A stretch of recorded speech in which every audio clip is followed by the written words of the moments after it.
All signs, like Alex said, are pointing towards fall actually being here. So now is the time, believe it or not, to start getting things ready for spring. Yeah, Alex shows us a popular spring plant that's resistant to deer and will bring bright flowers year after year. Take a look.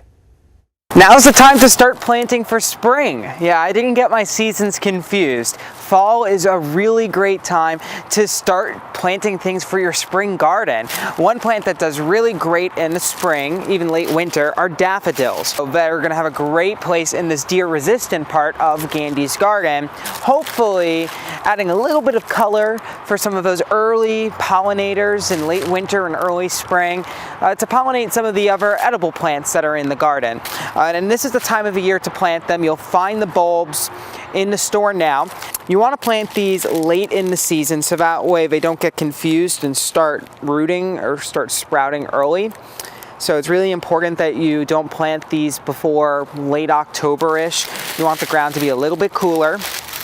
And these are just going to sit dormant in the ground. They're not going to do anything. You're not going to see them until the spring. So you definitely plant these with a little bit of confidence, a little bit of faith, and a lot of optimism. You know, you've got to think spring, and it's kind of difficult to do that when all you have are just some bulbs.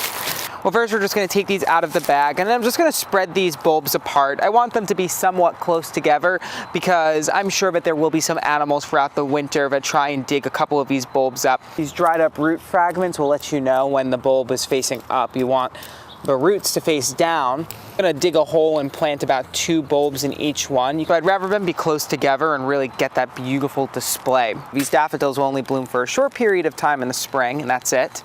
But you can plant other things around the daffodil so that way you get that nice color all season long. So I have these ice plants that I'm going to plant in between the daffodils.